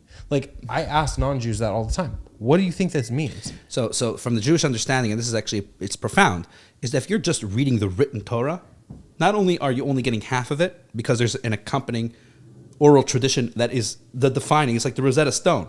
Right. It's like you need the oral tradition to decipher what these words even mean. You're getting less than 50% of it because you don't even understand the simple basic meaning. It's not like, oh, half of it's here and half of it's lost. This is the key to understanding what the words that are written, especially since the Torah doesn't have vowels, doesn't have sentence structure. All of this is a written tradition, and it was designedly so. It was by design that God said, here's the part you should write down. Here's the part that we're going to give over orally, and that was the key to successful transmission through the generations. Now, for thousands of generations, that's the way it worked. Jews studied their heritage, their Torah, through the written word, accompanied with the oral tradition that was handed down from, word of mouth, from disciple from master to disciple, from teacher to student, from parent to child. After essentially during or at the end of the fall of the Jewish Commonwealth, which is the end of the destruction of the Second Temple, essentially, Rabbi Yehuda Hanasi, Judah the Prince, was one of the most outstanding Torah scholars of his time and had broad consensus to do what he did. He realized that with the dismantling of the Jewish Commonwealth, with the destruction of the temple, with the dispersion that's about to follow, he essentially read the writing on the wall, and he said, we need to write this down in Cliff Note. We're not going to write down the whole oral tradition because, again, it's meant to be an oral tradition. And even writing it in this abridged format was a compromise, but a compromise that they felt was necessary for the preservation of the oral tradition. That is the Mishnah. So, okay. The Mishnah was studied. So the Torah, the written Torah, studied. The Mishnah of the Cliff Notes of the oral tradition to help them keep it alive through dispersion, through exile, through persecution, through, diaspora. They have now at least the Cliff Notes of the oral tradition to help them. So in one sentence, what is the Mishnah? The Mishnah is the kernel form or the seed form of the conclusions of the oral tradition. Okay, which are in seed form, just like it's like a zipped file in a computer. Okay, it's all there. All the information is there, but you don't have access to it when you just see the file. You need to unpack it, but there's tons in there. And just like a seed or a physical seed, we probably have that analogy from a physical seed of a zipped file where it contains the tree, right? Not yet. Yeah, it's all there, but you have to develop it. Okay, so it's all there. If you have the tradition, you'll understand the zipped file. If you don't have the tradition, the zip file is meaningless to you. And the Talmud? And then the Talmud but the Mishnah did not record any underlying reasonings, variances of opinion, any other type of non-halachic, which means legal information like stories, folklore, history, financial advice, relationship advice, all the stuff that make a true tradition a full tradition. None of that was recorded in the Mishnah, but also passed that. That was still part of the oral tradition. They successfully had maintained that throughout the years with the help of the Mishnah. So 400, 500 years later, again, the decision was made to record the discussions around the Mishnah, the discussions unpacking the Mishnah. That is the Talmud. Okay, so the Talmud is a collection of arguments. A collection of discussions. Sometimes arguments, sometimes discussions. Based off unpacking of the Mishnah. Okay. Which is the kernel form of the oral tradition that had been transmitted for thousands of years by word of mouth, and giving the underlying reasoning, the connection to the source in the Torah itself, the written Torah, and differences of opinion and any other subsequent conversation that may have. It was very free. The Talmud is very much like a podcast. Okay, seriously, the Mishnah is very focused. It's structured by topic and by here's the general tractate, which is on a particular topic. It's broken down by chapter, and each chapter is broken down by particular law or paragraph, and that it is what it is. It's open shut. Here's the law. Here's the example. Here's if there is a difference of opinion, and here's how we do it. The Talmud is like, okay, let's discuss that. It's like okay, Trent and Zalman, talk about this thing. We'll start there. and we'll get to it, and we'll probably get to all of it eventually. But in the meantime, we took a number of detours to share an anecdote. Oh, you quoted that teaching from that rabbi. Let me tell you something else I heard from that rabbi.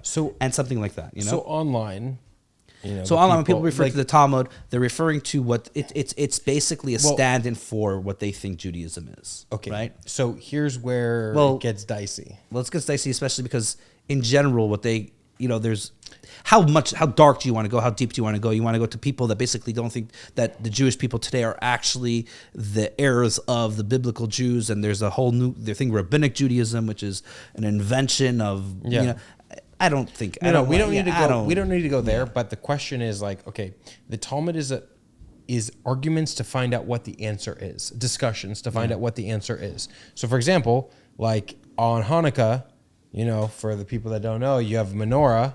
Do you light the candles from right to left or left to right? That's an actual discussion. Here's a non-Zalman answer. Okay, let's cut to the chase for you, for Trent here. What you're seeing online about the Talmud is, if we're using the analogy, let's say that our podcast is like a Talmudic discussion. Yeah. We have some topics we want to focus on, but it's free-flowing, which is very much like the discussion Talmud is. And in the meantime, somehow, in the discussion, Trent snuck in, as a joke, that he's into a lot of things for the end, right? Sure. Someone would take that, snap it, highlight it, and say, see what Jews are really all about? Right. It's just that. That's the only thing they care about. And see, that's in their holy book. That's what they... And between you and I, first of all, not only is it totally okay and benign that you said that, and humorous. Yes. And humor is important. There's humor in the Talmud. Yeah. And the rabbis had a sense of humor. Sure. And they discuss everything. Nothing's off the table, which means reality. And some parts of reality are dicey. Yeah, right? of course. And there are differences of opinion. In this podcast, there's me and there's you, right? Yeah. Imagine, and not only that, they'll hold you accountable for that, remark, that wisecrack, which I think was hilarious, right? Yeah.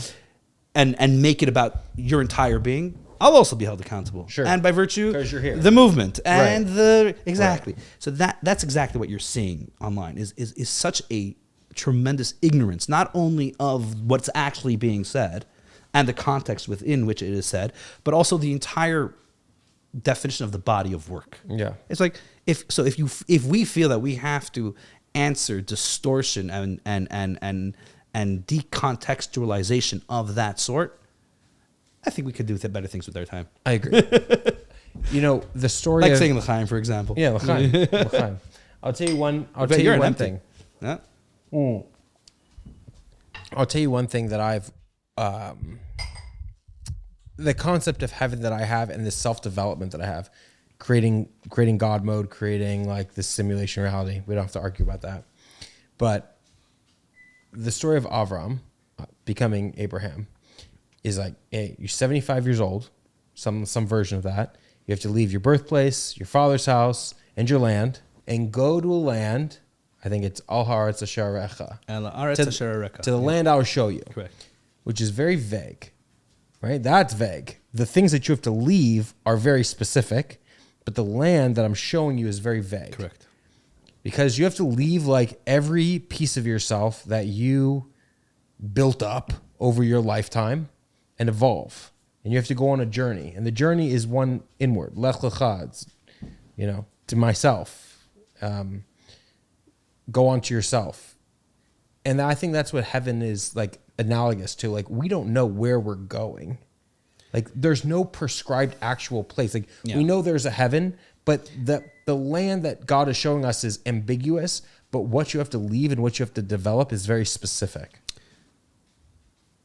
There isn't a lot of, there are midrash, which is like the homiletical aspect of Torah, Torah discourse.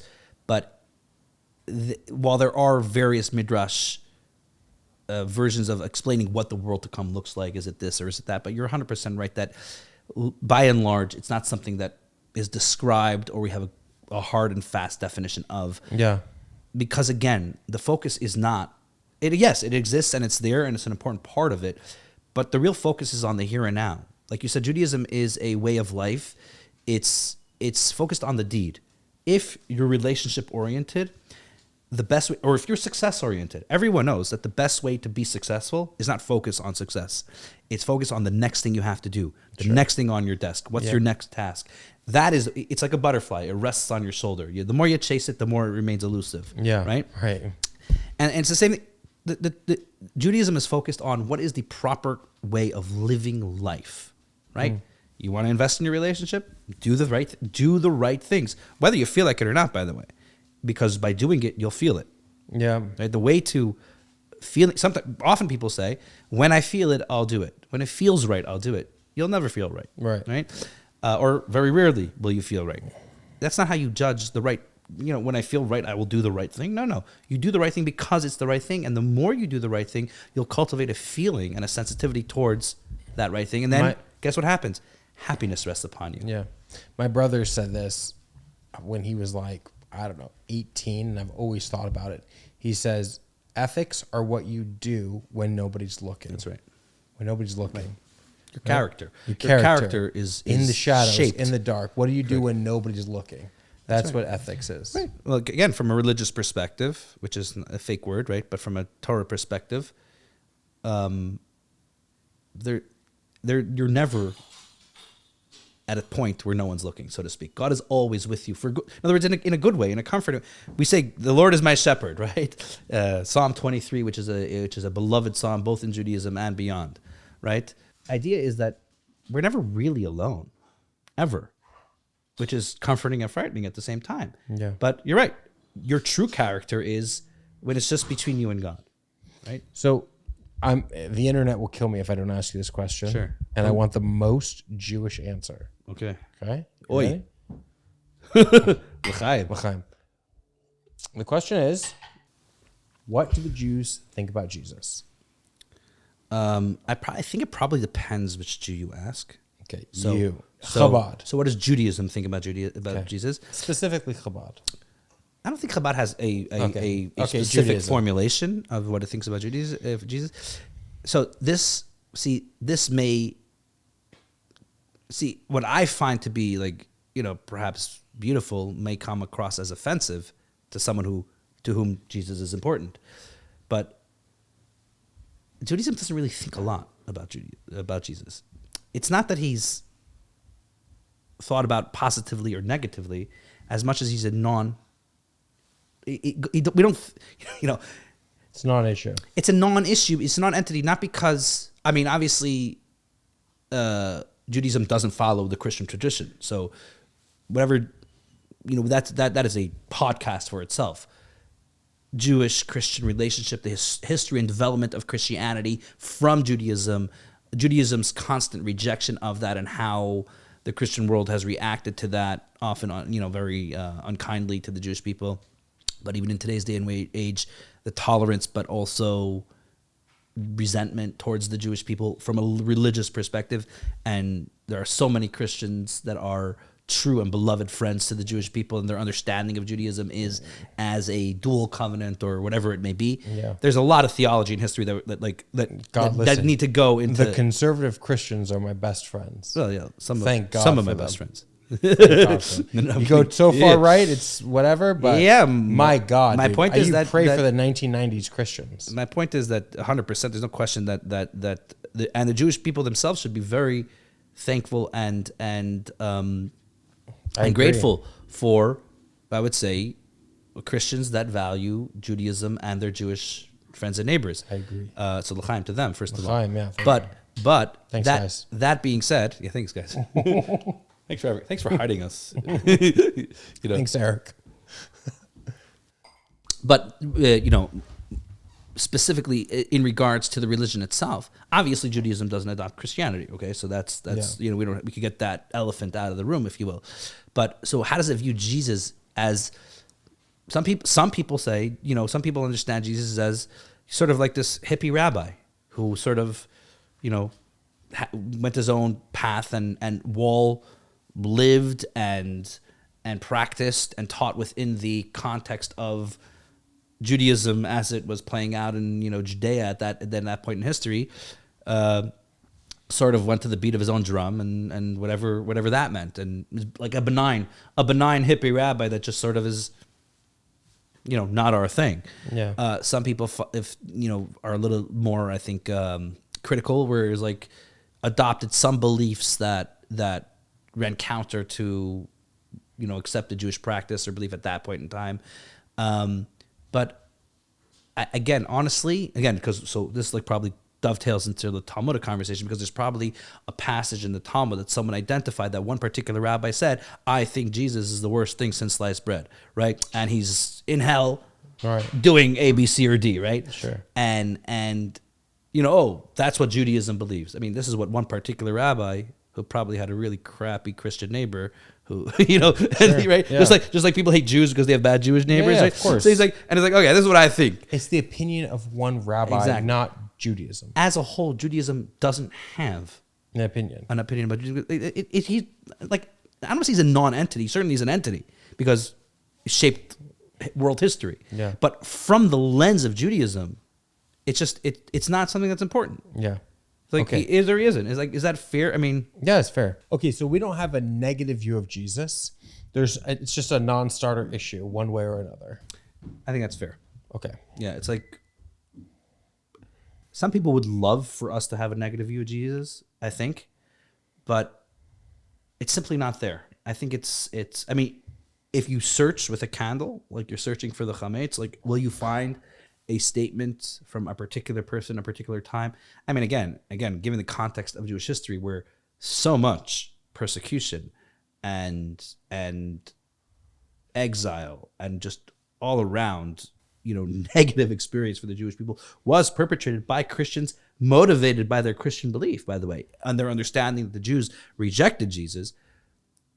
It would be understandable if you found a stray comment by a particular rabbi at a particular time that wasn't favorable of Christianity and even of Jesus himself. But you can search. I mean, you could run the gamut of Jewish literature through a ChatGPT, AI, and ask it for it to identify A, statements about Jesus, period, and B, negative ones, and you'll come up with a pitiful handful of volumes, vast libraries of literature that speak about every other topic under the sun. So, what does that tell you? Draw your own conclusion. Yeah. I mean, if you're a conspiracy theorist, you will draw your own conclusion. So the last thing I want to ask you is, what is... Truly the last, Trent? Well, you have to leave. I never have to leave. My soul will always be here.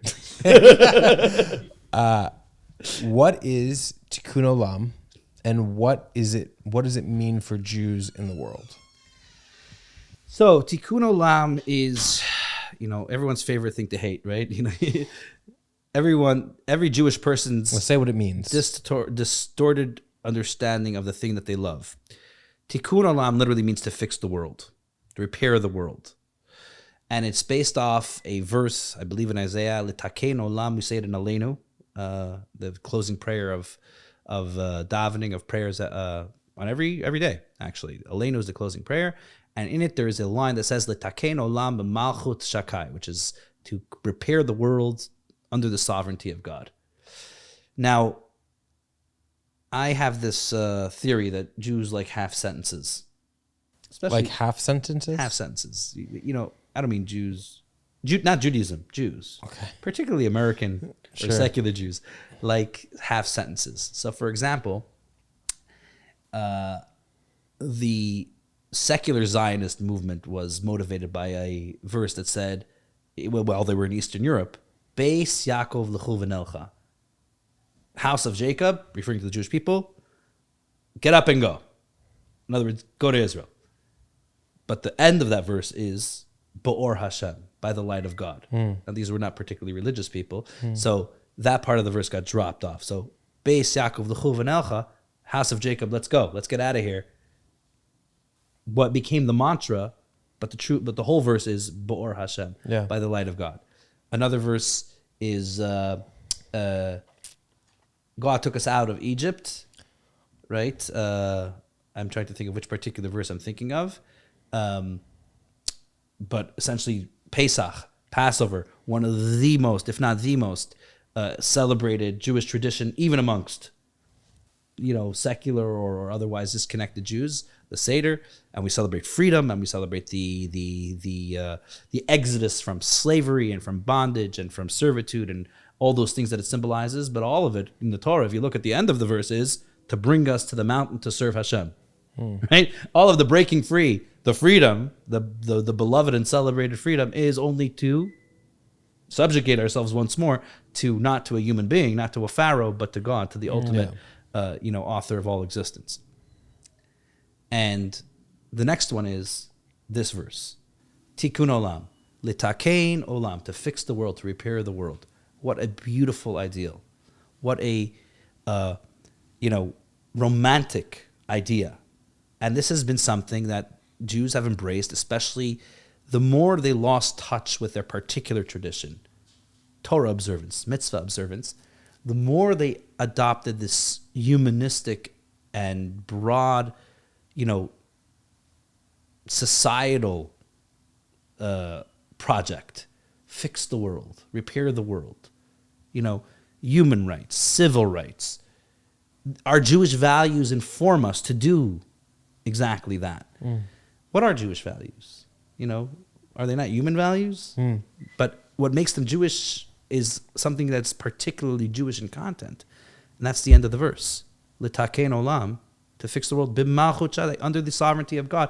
In other words, it's our God-given ethos, our God-given values that help us repair the world. If we want to fix the world, if we want to repair humanity, as Jews, we first need to tap into that reservoir, that well of our connection to Hashem, our connection to God.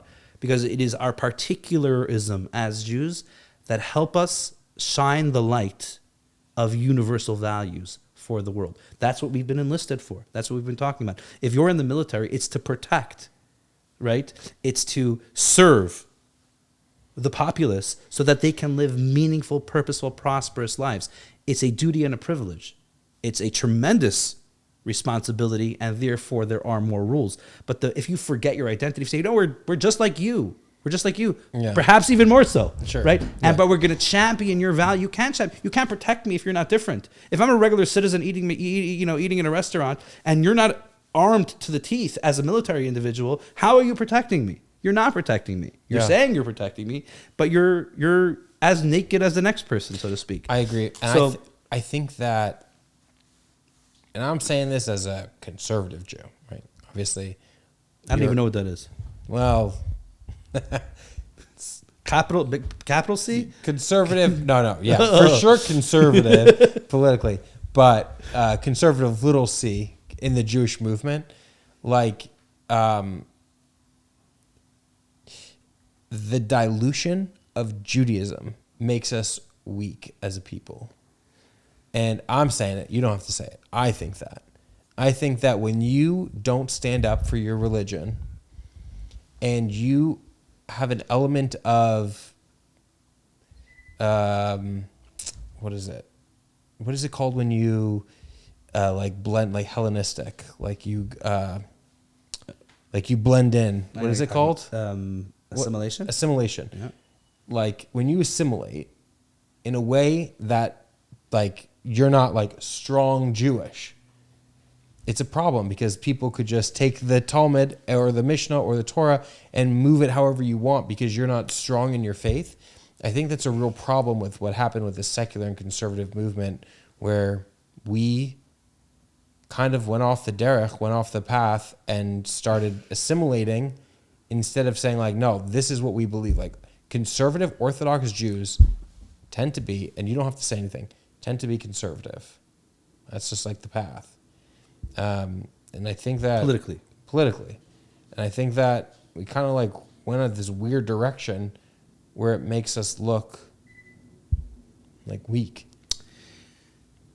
So Jonathan Sacks of blessed memory one time said he was the head rabbi. He was the chief rabbi of England of Great Britain. One of the most prolific authors and orators of our recent decade. I mean, a century. I mean, he was just a one of the most quotable and notable rabbis. Yeah. If you met someone outside the Jewish community or even within the Jewish community who only knew 3 rabbis, like say name 3 rabbis. Yeah.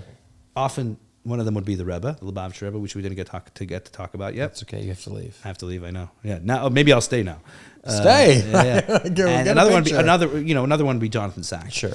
And he said that the non-Jewish world respects Jews that respect their own Judaism. For sure. And I think it's 100% true. There is something that disturbs Jews tremendously when they have to adopt it, and it disturbs non-Jews when Jews try to avoid it, and is that the Jewish people have a distinct calling.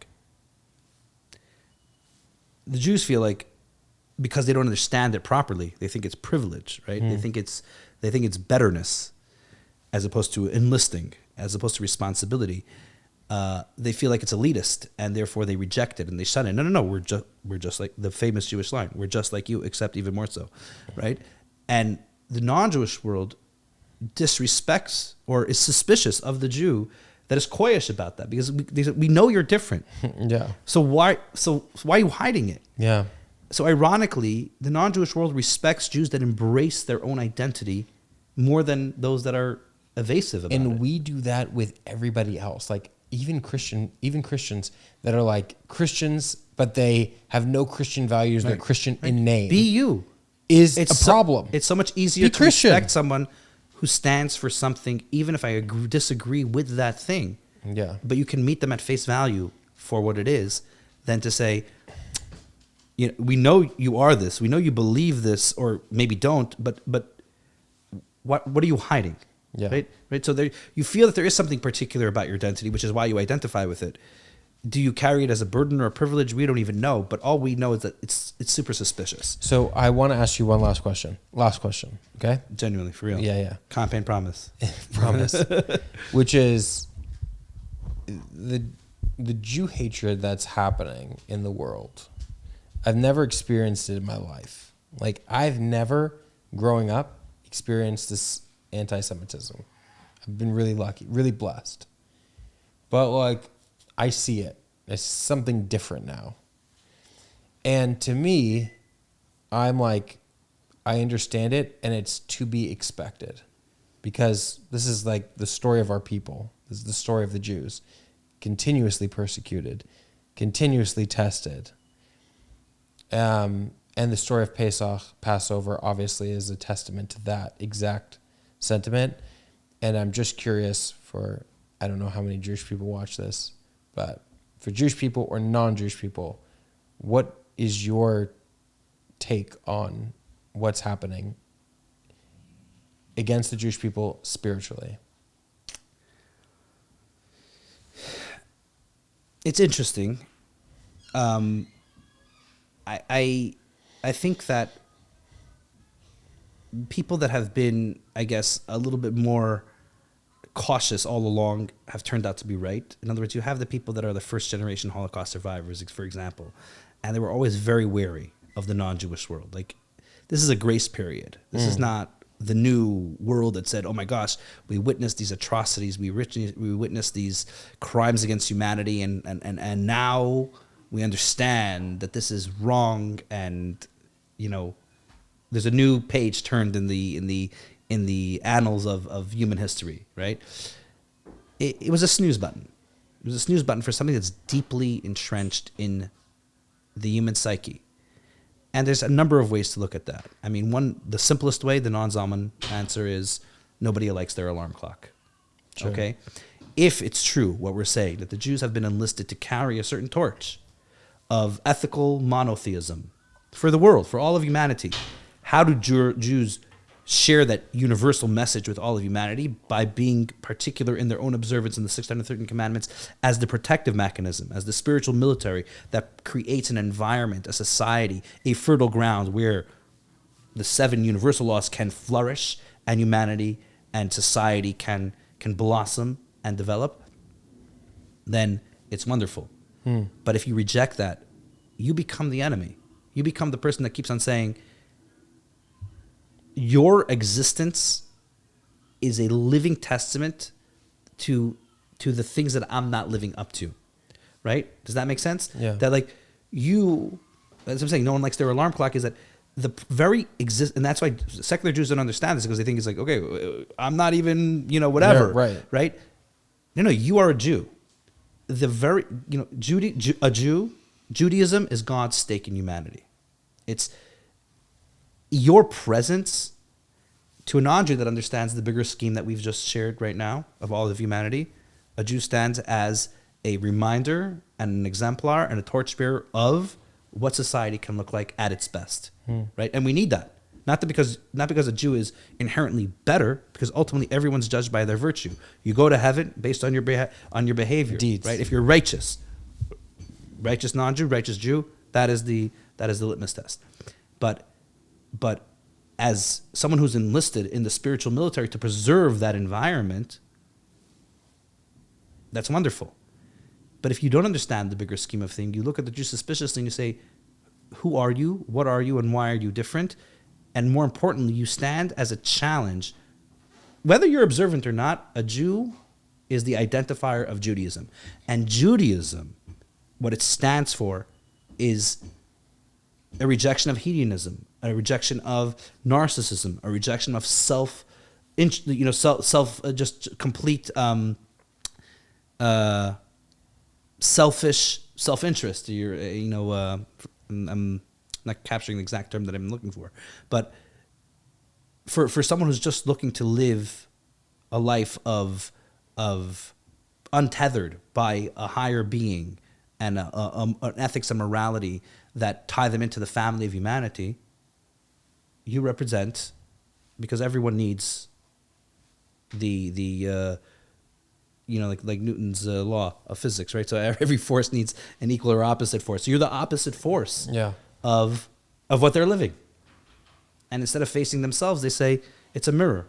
Whatever weakness or ill they find in society or in themselves is reflected, essentially. Instead of looking inward, they say, why don't we project that outward and say, that is the nature of anti-Semitism or Jew hatred in general. It's find me the thing that you hate, and that's what you identify the Jew with, right? If you hate capitalism, the Jews are capitalists. If you hate socialism, the Jews are socialists, yeah, for sure. right? If you hate, conservatives, oh my gosh, Jews are conservative. Yeah. If you hate democracy or liberals, oh my gosh. Yeah, God Sod has a really interesting. He's like, it's a mind virus. Exactly. Right? It just mutates whatever you want. Yeah, exactly. Okay, very good. All right, closing thoughts from Rabbi Zalman. This has been interesting. Yeah. And this has been, I think needs to be more representation of strong Jewish voices in the world, because the weak Jewish voices are easily manipulated into evil. Well, anything is you can manipulate anything, unfortunately.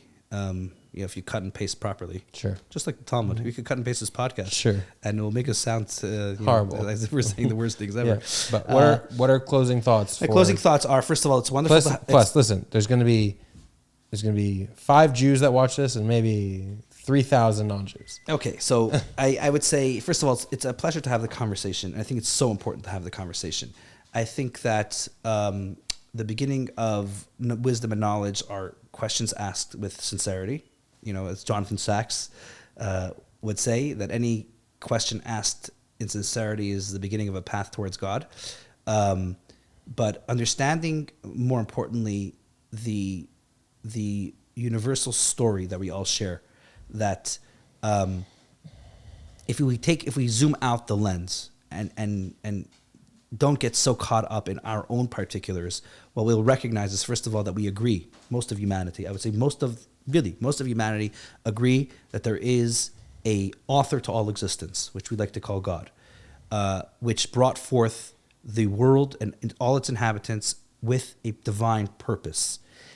And that purpose most often will not require rejecting our fellow human beings for their particular difference.